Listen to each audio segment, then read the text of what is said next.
Saudara Ketua DPR RI Puan Maharani sudah meminta maaf karena DPR belum maksimal menjalankan tugasnya sebagai wakil rakyat. Tapi yang jadi tuntutan dari masyarakat dalam berbagai aksi demo yang terus berlangsung, salah satunya adalah dibatalkannya pemberian tunjangan fantastis untuk anggota dewan. Bisakah tunjangan ini dihapus? Kita akan membahasnya bersama dengan anggota DPR RI fraksi Partai Golkar, Ahmad Doli Kurnia. Selamat sore, Bang Doli. Selamat sore, Assalamualaikum warahmatullahi wabarakatuh. Waalaikumsalam. Hadir juga di sebelah saya ada Ketua Umum DPP Gerakan Mahasiswa Nasional Indonesia atau GMNI, M. Rishad Fahlevi. Selamat sore, Mas. Selamat sore. Selamat sore. Dan nanti juga akan segera bergabung ada Direktur Eksekutif Lingkar Madani, Ray Rangkuti. Saya mau ke Golkar dulu, Bang Doli. Bang Doli, sudah ada pernyataan sikap dari Sekjen Partai Golkar yang menyatakan bahwa Golkar ini siap ditinjau dan dievaluasi tunjangan dan fasilitasnya. Jadi, dengan tegas, apa sikap Golkar terkait dengan aksi unjuk rasa yang terus terjadi sampai dengan sekarang? Ya, tentu kita pertama selalu tetap memberikan apresiasi ya kepada masyarakat, adik-adik mahasiswa yang terus menyuarakan ya hal-hal yang menurut mereka tidak sependapat, tidak sepandangan seperti itu ya. Dan itu buat kami di DPR penting karena itu menjadikan vitamin juga buat kita untuk tetap kita alert, terus kemudian mawas diri dan kemudian tetap bisa fokus karena selalu diingatkan ya fokus untuk bekerja untuk kepentingan rakyat, bangsa dan negara kita. Kenapa baru sekarang, Bang Doli? Kenapa baru sekarang Golkar akhirnya mengambil sikap setelah ada kejadian Afwan meninggal, setelah demonstrasi di mana-mana? Maksudnya sikap yang kayak gimana? Yang dari imbauan tadi atau pernyataan sikap dari DPP Partai Golkar kepada anggota-anggotanya di fraksi DPR maupun DPRD Provinsi Kabupaten Kota. Iya, maksudnya begini, kami kan selama ini juga bekerja sesuai dengan apa yang diamanatkan oleh undang-undang. Sebagai rakyat, tugas kita itu adalah legislasi, pengawasan dan budgeting dengan fasilitas yang memang selama ini kita dapatkan. Nah, bahwa kemudian fasilitas itu sampai saat ini terinformasikan ada yang awalnya kemudian tidak benar, kemudian dikoreksi, dan kemudian sekarang ini mendapatkan pandangan atau feedback dari masyarakat, ya tentu kita akan evaluasi, kita tinjau ulang, ya bukan persoalan baru sekarang atau dari dulu, karena begini nanti kita juga akan bisa menjelaskan, ya sebetulnya fasilitas-fasilitas yang kita dapatkan itu untuk apa saja misalnya selama ini, ya apa peran-peran dari peran-peran yang dikerjakan oleh anggota DPR. Gitu. Nah tapi sekali lagi pun, ya kalau misalnya itu dianggap kurang tepat, kurang berkenan, itu yang tadi saya disampaikan oleh fraksi Partai Golkar akan kita tinjau ulang, akan kita evaluasi. Gitu. Oke. Golkar sudah siap begitu akan meninjau ulang, akan mengevaluasi soal fasilitas, soal tunjangan. Apakah ini kemudian sudah memuaskan keinginan dari ini ya melakukan? Misalkan kita mau lihat evaluasi, setidaknya 5 tahun ke belakang aja, masyarakat ini sangat-sangat tidak puas dan keberatan atas kinerja DPR. Misalnya apa? Undang-undang perampasan aset, undang-undang revisi KPK yang kami nilai ada pelemahan-pelemahan di sana. Lalu tunjangan guru yang memang tidak diberikan dan sebenarnya masyarakat menginginkan itu seperti itu. Nah, artinya sudah menahan diri dan ini puncaknya, Mas. Betul, ini adalah puncaknya. Tunjangan DPR ini bukan satu isu utama yang kita angkat seperti itu, tetapi saya harap DPR nanti ke depannya untuk meredakan situasi ini bisa memberikan garansi, selain minta maaf, memberikan garansi bahwa DPR dapat bekerja dengan baik sesuai dengan tuntutan masyarakat. Karena masyarakat hari ini menganggap bahwa kita tidak bisa komunikasi dengan DPR karena tuntutan-tuntutan yang sudah pernah dilayangkan, sudah pernah diberikan, itu tidak pernah digubris seperti itu. Oke, nah itu katanya Bang Doli tidak pernah digubris sampai dengan sekarang, tuntutan-tuntutan dari warga, makanya ini merupakan puncaknya amarah. Ya, kami terima apa adanya ya kalau misalnya ada pandangan dari masyarakat yang menyimpulkan seperti itu. Tapi saya perlu juga sampaikan bahwa kami selama ini sudah berupaya untuk melakukan kerja-kerja yang sangat maksimal, sudah berupaya untuk terus menerima aspirasi, kemudian terus bisa berkomunikasi dengan setiap siapa saja yang selama ini merasa punya wakil di DPR, bahwa kemudian kinerja kita belum dianggap maksimal, tentu ini menjadi evaluasi buat kami ke depan supaya kerja-kerja itu lebih bisa dirasakan lah kira-kira oleh masyarakat dan semua tuntutan itu semaksimal mungkin kita penuhi. Oke, kalau dari tadi kan Golkar sudah siap Ya. untuk dievaluasi. Ada juga permintaan maaf dari Ketua DPR Mbak Puan. Ada juga kemudian juga permintaan maaf dari Ya. anggota-anggota lainnya. Ini cukup untuk meredakan amarah dari teman-teman? Begini, sebenarnya kita ini harus menjelaskan dan melihat kondisi sosial masyarakat saat ini secara holistik seperti itu, di mana kita harus melihat bahwa angka pengangguran semakin naik jika dibandingkan dari tahun 2024 ke 2025, 83.000 pengangguran meningkat seperti itu. Ada 3,6 juta masyarakat yang menganggur, data BPS, dan mayoritas itu adalah dari pemuda itu sendiri. Lalu angka PHK semakin naik. Nah, ada kondisi ekonomi di masyarakat yang memang sangat-sangat kesusahan gitu ya. Tetapi bagaimana komunikasi publik dari DPR itu tidak bisa Komunikasi memberikan seperti apa sih penenangan. Mas Riyad?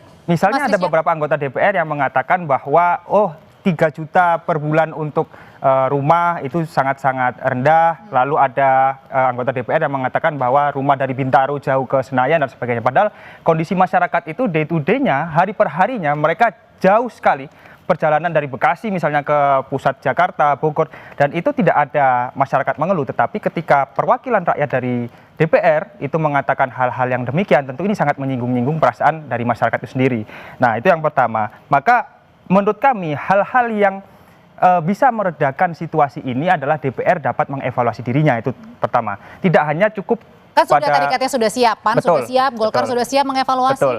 Tidak hanya cukup minta maaf dan mengatakan bahwa evaluasi. Nah, evaluasi ini apa seperti itu? Bisa tidak DPR memberikan semacam garansi dan janjinya kepada masyarakat A, B, C yang akan kami selesaikan, misalkan seperti itu. Kalau misalkan kita lihat simpel saja, kita lihat aja 5 tahun kebelakang ini, tuntutan masyarakat mana yang belum dieksekusi oleh DPR? Undang-undang perampasan aset misalnya, lalu termasuk juga dengan permintaan langsung tunjangan kenaikan DPR ini tunjangannya dibatalkan? Betul.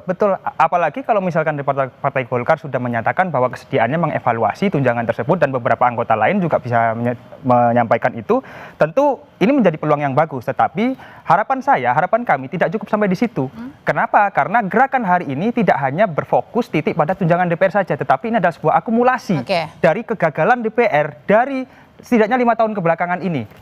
Seperti itu, sehingga ketika nanti DPR dapat menggaranti apa saja undang-undang yang bisa digulkan, misalkan tuntutan masyarakat apa saja yang bisa digulkan, menurut saya itu ada menjadi pintu keluar seperti itu. Jadi Bang Doli berarti sudah siap juga ya untuk tunjangan ini kemudian dikembalikan atau mungkin dibatalkan, Bang Doli?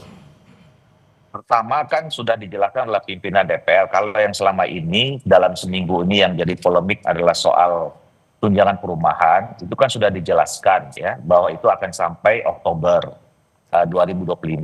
Nah, yang kemudian disampaikan oleh kemarin dari fraksi Golkar adalah nanti kita akan evaluasi secara menyeluruh ya. Berarti artinya Agustus masih dapat, September masih dapat ya Bang?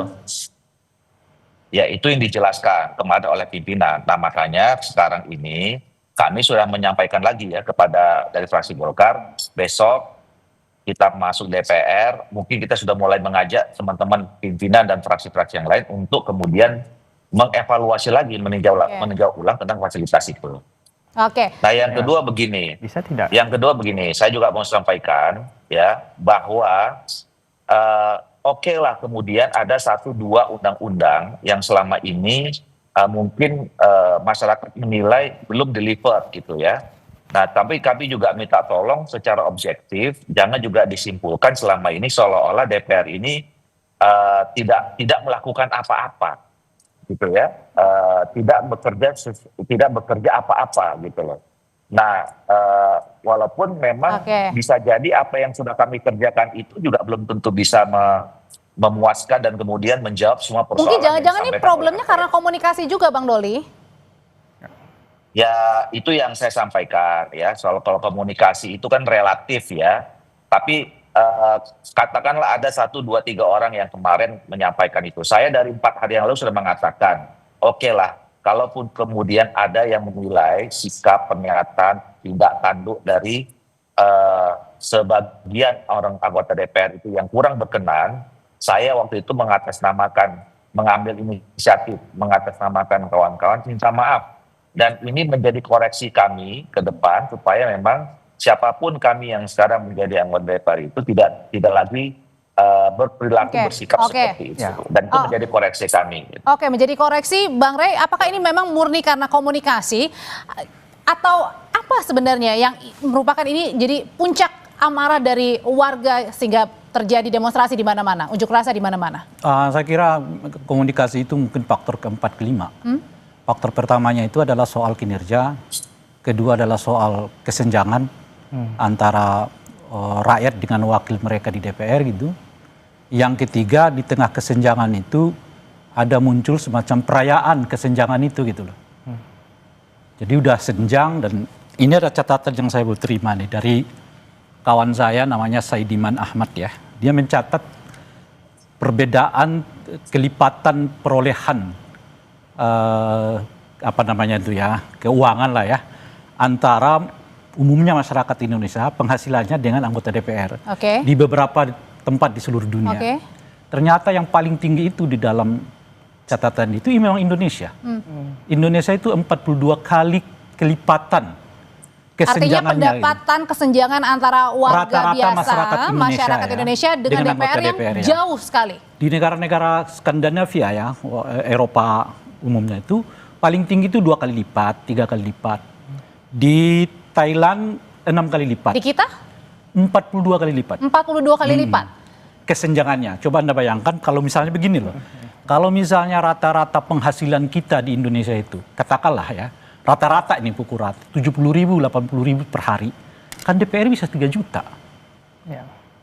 Itu artinya 42. Artinya ini karena ketidakpekaan atau kekurangpekaan dari DPR ini yang menyebabkan. Itu yang saya sebut tadi. Ini ada kesenjangan kan. Pertama kan soal komunikasi. Kedua soal kinerja kan. Komunikasi ini yang keempat lah. Pertama adalah kinerja, yang kedua kesenjangan. Nah di tengah kesenjangan ini ada perayaannya gitu loh. Merayakan kesenjangan itu misalnya dengan joget-joget. Meskipun pada saat itu kan tanggal 15 atau 16 Agustus ya. Apapun ya kan, ini seharusnya kita terima sekarang sebagai fakta pemicu salah satunya dari. Artinya tidak pantas. Itu yang dipandang publik sekarang. Jadi maksud saya jangan lagi DPR itu mencari argumen yang seolah-olah iya dalam perspektif DPR itu bisa dipahami, tapi dari perspektif publik ini kok kayak kita kita udah sulit cari duit, sulit cari ini, mereka kelihatan nggak bicara soal kita, nggak bicara soal kita, malah seolah-olah mengatakan lo rasain lo miskin lo kayak gitu lo kan. Itu yang saya sebut tadi. Berarti artinya ini puncaknya karena ketidakpekaannya Bang Doli, bukan hanya soal komunikasi. Iya, maksudnya itu tadi saya katakan, saya sulit ya untuk berulang-ulang mengatakan. Tapi saya mau menyampaikan bahwa per hari ini semua kita sudah mendengarkan ya pandangan, termasuk nanti tadi soal analisis ini, analisis itu, jumlah yang benar, jumlah yang salah, segala macam itu pun semua sudah kami terima. Dan dari pimpinan tadi terakhir Pak Bu Puan dan kami semua sekarang ini kan sudah menyatakan bahwa semua masukan itu ya akan kita bahas, akan kita tinjau ulang dan kita evaluasi. Sekarang sudahlah, saya katakan anggap saja DPR ini sudah salah, makanya saya mengatakan minta maaf dan kemudian kami akan koreksi itu ke depan.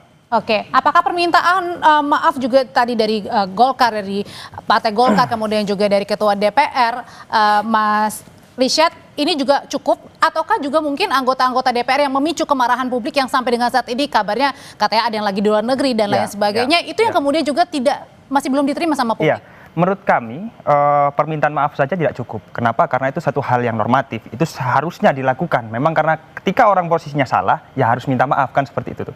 Tetapi secara kelembagaan ini seperti apa? DPR sadar tidak bahwa tuntutan masyarakat ini banyak hal yang belum dipenuhi oleh DPR. Dan DPR jadi minta maaf cukup maksudnya? Nggak cukup. DPR apakah sadar bahwa ini adalah sebuah gerakan yang terakumulasi sebetulnya? Kejengahan masyarakat ini adalah sebuah akumulasi.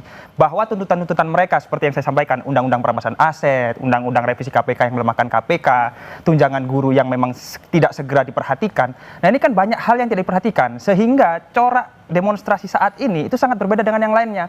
Misalnya apa? Kalau dulu-dulu mungkin atributnya lebih diangkat kan, kawan-kawan ini banyak spanduk, banyak banner, ada koordinatornya segala macam. Tapi sekarang tidak, semua melebur jadi satu dan menuntut DPR ini untuk lebih mendengarkan masyarakat. Nah, kalau minta maaf saja menurut saya tidak cukup karena itu adalah hal yang sebagaimana mestinya. Tetapi bagi anggota DPR yang melakukan kesalahan, yang dinilai melakukan provokasi sehingga terjadi situasi yang seperti ini, bisa tidak dia dilaporkan ke MKD, Mahkamah Kehormatan Dewan.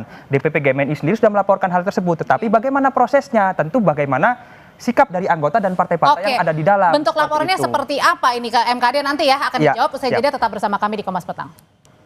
Sekali lagi saya meminta maaf jika kami sebagai wakil rakyat belum bisa bekerja dengan baik secara sempurna. Kami akan mengevaluasi, kami akan berbenah diri, kami akan mendengar aspirasi rakyat dengan lebih sehat, lebih baik dalam bergotong royong membangun bangsa.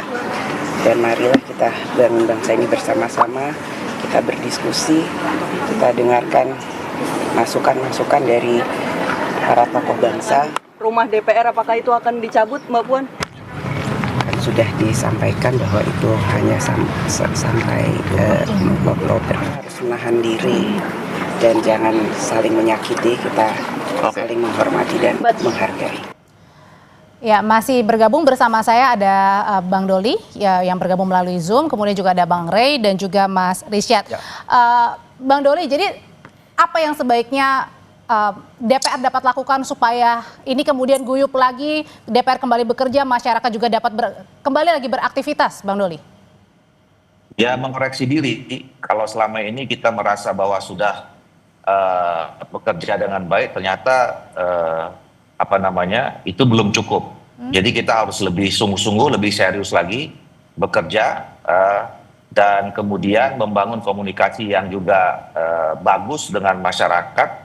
Ya, terinformasi apa yang sudah dikerjakan, apa yang memang masih belum dikerjakan, apa yang kurang, dan kita tidak usah menunjukkan bahwa kita juga lebih hebat dari siapapun gitu lah. Nah, masing-masing kita semua punya kekurangan dan kelemahan, dan itu yang harus kita tutupi ya, sehingga memang sebagai wakil rakyat yang diberi amanah untuk memperjuangkan semua aspirasi kepentingan rakyat bangsa negara itu ya bisa kita kerjakan dengan sangat sebaik-baik. Oke, Bang Doli, sebenarnya tapi kalau yang pengen didengar dari anggota DPR sendiri, masukan seperti apa sih yang kemudian bisa membuat anggota DPR juga berkinerja lebih baik lagi ke depan?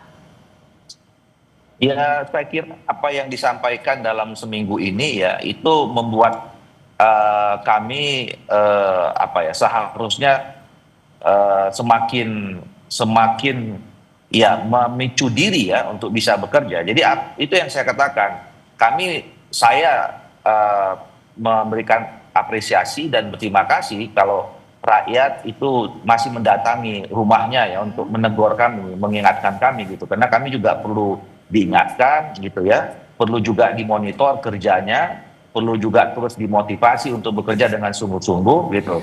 Nah, itu adalah bagian dari bagaimana kita tetap menjaga, tadi saya katakan, tetap alert, tetap fokus untuk bekerja untuk kepentingan rakyat dan negara. Oke, Bang, tapi apakah juga mungkin ini juga kerinduan dari teman-teman mahasiswa dan masyarakat begitu ingin menemui atau ditemui begitu anggota DPR yang dari kemarin belum ada ya? Ya, belum. Bang Doli. Ya, saya tidak tahu ya kalau misalnya soal temu menemui ya, saya hampir setiap hari di DPR itu ketemu sama teman-teman ya. Kalau memang mau ditemui rasanya sih nggak sulit.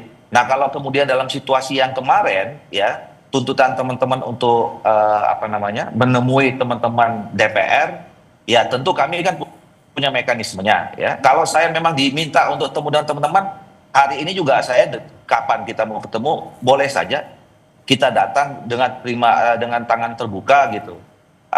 Nah, cuman kalau dalam situasi yang seperti kemarin itu, ya kita kan juga nggak tahu siapa yang mau dihubungin kan. Okay. Saya kalau misalnya ada yang memberikan informasi bahwa ada teman-teman yang mau ketemu, ya dengan senang hati. Jadi welcome sebenarnya ya Bang ya, menerima begitu ya? Ya, kalau saya welcome saja. Ya, saya merasa selama ini DPR itu nggak perlu ditutup-tutup, nggak perlu dihalang-halangi. Selama memang ada masyarakat yang datang dengan tertib dan ingin berdialog, Saya kira DPR harus terima, harus membuka dialog itu, harus bisa membangun komunikasi itu. Jadi kalau Adinda Ketua Umum GMN ini kalau mau ketemu kapan, mau ketemu dalam waktu dekat, kita atur waktunya kapan. Oke, sudah ada janji dan kemudian juga sudah bisa ditemui begitu Mas Richard? Sebenarnya yang kami inginkan bukan dengan mekanisme yang demikian, karena yang kami temui faktanya di lapangan, masyarakat datang ke rumahnya kan, kata Bang Doli tadi, tetapi memang tidak ada DPR. Ya walaupun memang dengan mekanisme yang datang ke rumah dengan situasi ke gedung DPR, betul. Okay. Walaupun dengan situasi yang agak panas. Ya menurut saya, harapan kami ya, itu DPR bisa nggak sih secara kelembagaan, begitu loh. Tidak bisa per anggota, per fraksi, segeralah DPR bersepakat gitu bahwa bagaimana menerima rakyat ini, masyarakat ini, duduk sama rendah, tinggi, berdiri sama tinggi seperti itu untuk membicarakan apa saja yang menjadi tuntutan. Sepertinya itu yang bisa meredahkan situasi kondisi saat ini. Karena kalau misalkan ada sikap anggota A mengatakan bahwa dia akan menemui anggota B ke luar negeri dan lain, kan kita nggak bisa bermain seperti itu. Artinya kita butuh sikap kelembagaan. Nah, antara fraksi partai politik dan juga nanti di pimpinan DPR. Artinya satu suara bukan hanya partai tertentu misalnya begitu ya? Betul. Nah, kalau misalkan ngajak bertemu saya juga siapa kan begitu, hanya bagian kecil dari gerakan. Masyarakat banyak, rakyat banyak, tuntutannya banyak seperti itu. Nah, kami harap diterima secara kelompok besar kan, kita duduk bareng nih, apa yang menjadi tuntutan. Tetapi ketika saya di lapangan, yang saya amati bahwa ini adalah akumulasi dari tuntutan masyarakat yang selama ini tidak pernah terpenuhi. Oke, tuntutannya banyak, tapi kemudian ini merupakan akumulasi Bang Rey. Jadi seharusnya seperti apa nih agar aksi demonstrasi yang sudah terjadi beberapa hari ini tidak lagi terjadi dan kemudian ada duduk tengahnya begitu antara anggota DPR, pemerintah, termasuk juga dengan masyarakat. Iya, permintaan DPR itu udah bagus lah ya, permintaan maaf maksud saya ya. Dan Mbak Puan juga udah berulang kali menyatakan permintaan maaf baik dalam pengertian formil maupun dalam pengertian doorstop seperti yang tadi gitu ya, jadi berulang-ulang tuh. Tapi kan persoalannya sekarang kata-kata nggak cukup gitu. Dan mungkin selama ini dengan kata-kata begitu orang sudah merasa akan terjadi sesuatu gitu. Tapi orang nggak lagi di situ, orang udah naik nih. Naiknya apa? Naiknya buktikan dulu, baru kita percaya gitu. Kalau dulu sudah ada sikap fraksi tadi? Itu makanya sekarang nggak cukup pernyataan. Kan presiden aja udah berbicara kok, tapi kan nggak reda-reda sampai hari ini gitu loh. Jadi apa harusnya? Harus ada tindakan konkret tuh. Nah misalnya apa itu? Misalnya itu tadi, publik menuntut supaya RUU perampasan aset segera disahkan, misalnya gitu ya. Revisi undang-undang KPK kembali supaya KPK-nya lebih bagus lagi gitu. Dan sebagainya. Saya kira tuntutan-tuntutan itu berseliweran lah di masyarakat apa aja yang mereka. Ini kan masalahnya. Ini yang dibutuhkan oleh publiknya, tapi yang didahulukan oleh DPR-nya adalah undang-undang yang membuat pemerintah senang gitu loh. Misalnya undang-undang Danantara itu cepat banget tuh. Undang-undang soal koperasi merah putih cepat banget tuh misalnya, dan sebagainya gitu. Jadi ada kesan sekarang ini DPR itu seperti tanda kutip ya, melayani apa maunya pemerintah, bukan apa yang maunya orang yang memilih mereka gitu. Nah itu satu tuh. Nah yang kedua, perlu kita ingatkan, DPR itu benar-benar harus berfungsi. Sebab kalau enggak, mekanismenya selalu jalanan. Ini kan kalau kita lihat nih sekarang nih, oposisi itu kan ada 3 bentuk lah ya. Oposisi formal ya seperti kawan-kawan di DPR itu formal tuh. Ya, khususnya mereka yang tidak masuk dalam struktur, di dalam kekuasaan koalisi. Yang informal, pemimpin-pemimpin informal di mana-mana. Dan yang ketiga itu oposisi rakyat. Nah yang jalan ini sekarang oposisi rakyat. Kalau oposisi rakyat itu yang bekerja, ya jalanan ini. Karena mungkin tadi dibilang karena ada banyak hal yang tidak didengarkan begitu. Itu karena kelihatan DPR-nya nggak melakukan tugasnya. Dan nggak optimal, sehingga kemudian diambil alih lagi oleh oposisi rakyat. Kalau oposisi rakyat ini yang bekerja, ya jalanan.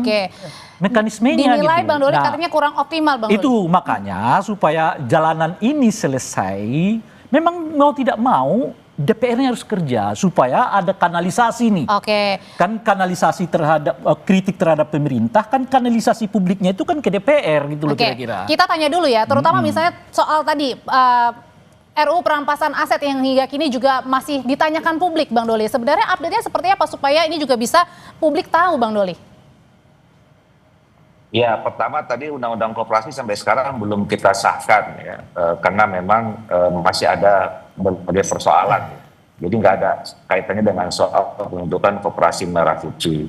Yang kedua, soal perampasan aset, saya termasuk salah satu anggota yang dari beberapa waktu lalu untuk mendorong ini. Nah, tapi kan sudah ada kesepakatan di antara pimpinan SPSF dan Presiden lalu.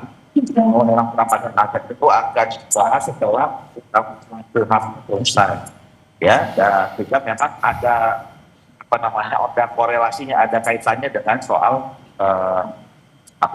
hukum acara pidana kita dalam kaitan dengan perampasan aset. Nah, tapi begini, sekali lagi saya katakan bahwa saya secara pribadi dan saya kira juga semua anggota DPR menerima ya apa yang tadi disampaikan bahwa mungkin kami belum dianggap optimal bekerja, kami akan janji, walaupun nanti dibilang jangan janji-janji lagi, minta maaf, nggak cukup minta maaf, tapi harus kami lakukan itu. Iya. Harus lakukan Kalau itu nggak mulai dengan mulai minta maaf dan kemudian mengakui bahwa memang selama ini mungkin penilaian masyarakat kerja kami belum optimal, insya Allah akan kami perbaiki. Dan actionnya katanya. Termasuk ya, jangan lupa Bung Doli, revisi undang-undang kepolisian kita tuh. Itu mendesak banget tuh. Ya. Bang Doli. Masih banyak Pak Ray. Ya. Bang Doli tadi juga berkali-kali meminta maaf atas nama bukan hanya fraksi Partai Golkar tapi juga seluruh anggota DPR ya.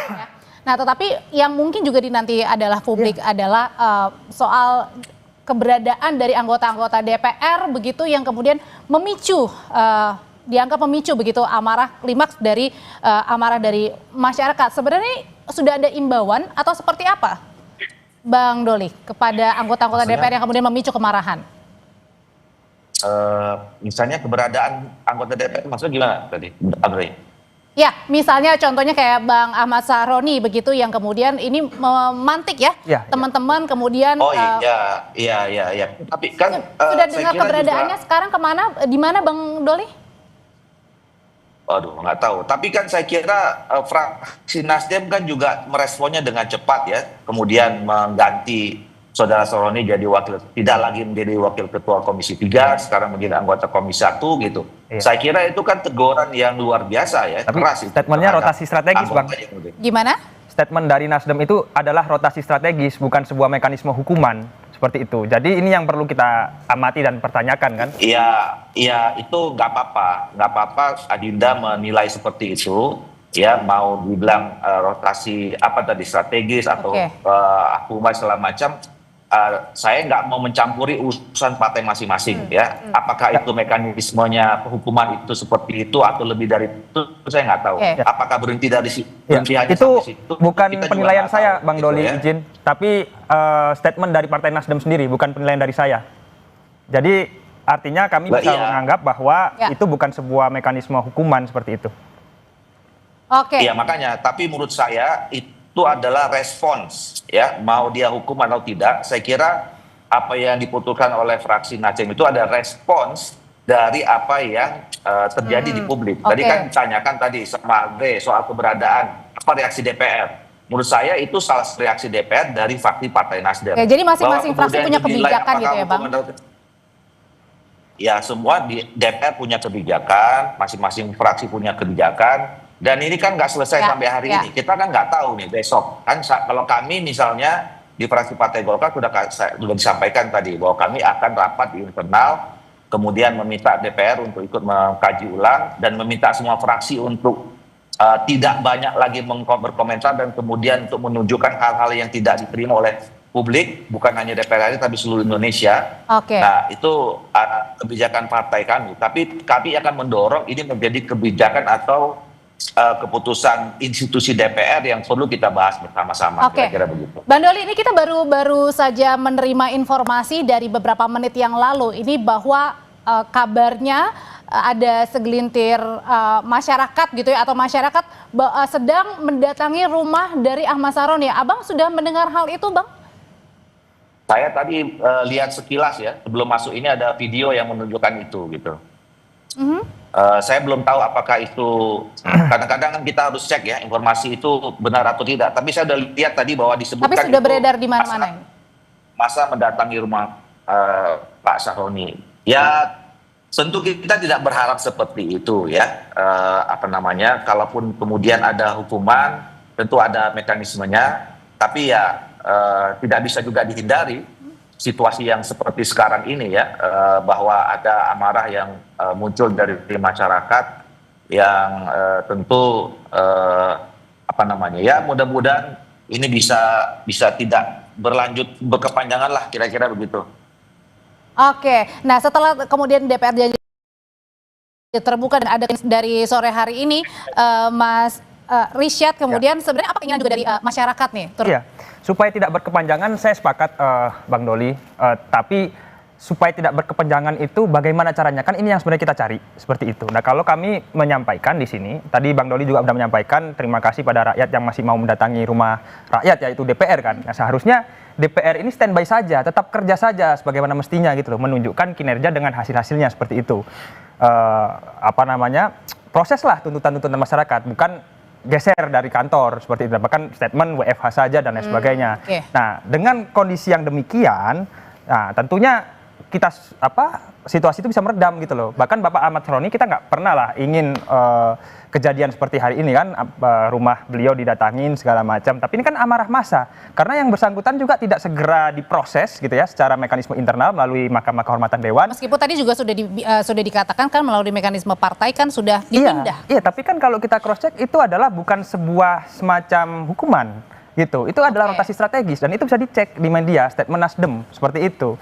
Jadi ini kan tetaplah amarah masyarakat tetap terjaga seperti itu loh. Dari yang bersangkutan juga tidak ada kata maaf itu kan, bahkan isunya keluar negeri. Nah, tapi ini saya belum tahu dan cek kebenarannya gitu kan. Nah, daripada isu simpang siur dan masyarakat amarahnya tetap terjaga, ya ayolah kita duduk bersama gitu kan. Tetapi yang konkret dong, apa? Bisa nggak DPR memberikan garansi bahwa dalam 1 bulan ini kami akan menerima tuntutan masyarakat yang mana, kan begitu. Dalam 2 bulan RUU perampasan aset kita proses 3 bulan. Nah inilah yang sebenarnya kita harapkan. Apakah kemudian itu janji-janji yang kemudian diharapkan oleh masyarakat, Bang Rey, sebenarnya inginnya seperti apa, langkah konkretnya seperti apa, supaya kejadian-kejadian seperti ini tidak terulang kembali dan yaitu warga kembali bisa beraktivitas dan tidak ada aksi-aksi yang semakin memuncak? Ya mudah-mudahan Senin ini kita bisa lihatlah ada perubahan drastis dari anggota DPR gitu. Misalnya tadi mereka masuk ke kantor semua ke DPR gitu, dan kalaupun ada nanti mungkin masa yang datang ya mereka ajak dialog gitu ya dan sebagainya temui gitu ya. Dan saya pikir nggak ada salahnya mereka berulang-ulang memang mengucapkan kata meminta maaf itu, tetapi harus diingat sekarang orang nggak orang merasa harus lebih dari itu gitu loh kira-kira. Itu yang paling pokok nih sekarang itu. Nah yang kedua, saya merasa perlu kita himbau juga ya masyarakat yang mendatangi rumah Ahmad Sahroni itu untuk tidak melakukan perusakan gitu. Karena bukan itu kan yang kita inginkan kan. Yang kita inginkan itu adalah bagaimana anggota DPR-nya mau menampung aspirasi kita gitu. Nah, oleh karena itu mungkin kalau masih terjadi sebaiknya itu dihentikan. Fokuslah kepada tuntutan yang substantifnya gitu. Tuntutan substantifnya itu kan sudah disebutkan tadi, gaya hidup yang diubah gitu ya. Nah oleh karena itu mungkin ya kepada kawan Doli ada baiknya juga sesama anggota DPR itu saling mengingatkan.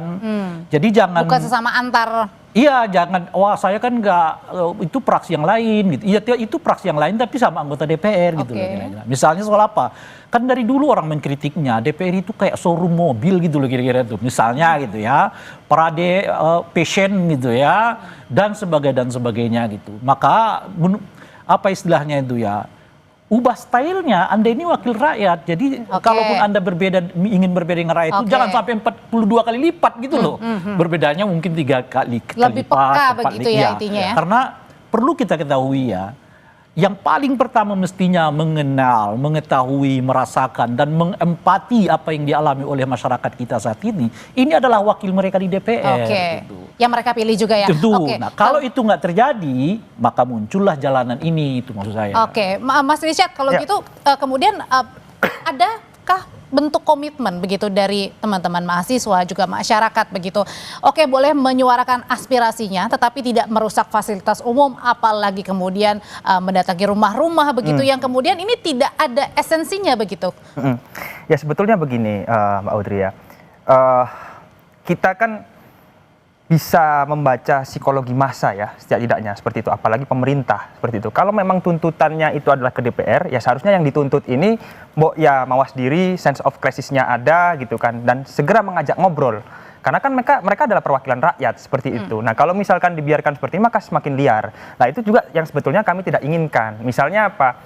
Rakyat, masyarakat, mahasiswa, kawan-kawan STM misalnya ya, itu kan terjun di lapangan juga terbentur dengan aparat. Seperti itu. Nah, apakah ini ada satu hal yang kami inginkan? Enggak juga. Seperti itu. Tetapi karena kita tidak ada dialog, buntu gitu kan.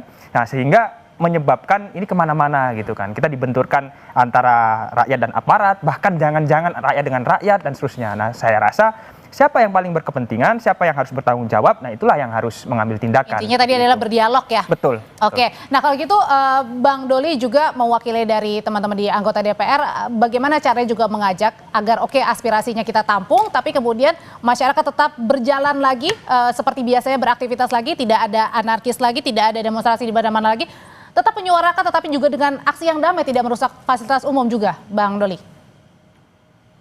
Ya mungkin saya nggak perlu banyak lagi bicara ya, tadi takut ngulang lagi gitu. Intinya adalah kami tidak merasa asing kalau kemudian teman-teman rakyat mahasiswa terus datang dan kemudian ingin berdialog dengan kami terima dengan senang hati. Tetapi juga negara kita ini negara hukum, tentu ada aturan-aturannya. Nah yang kedua, tentu kita ingin selalu sama-sama supaya negara kita ini tetap damai, tentram, ya. Kemudian semua tidak ada anarkisme. Nah, makanya kita jaga sama-sama gitu. Bahwa kemudian kami masih ada kekurangan, itu menjadi catatan kami dan akan kami perbaiki. Oke, kalau gitu terima kasih. Terima kasih Bang Doli, politisi Partai Golkar. Terima kasih juga Mas Risyad. Bang Rey juga terima kasih. Selamat malam semuanya Bapak-bapak.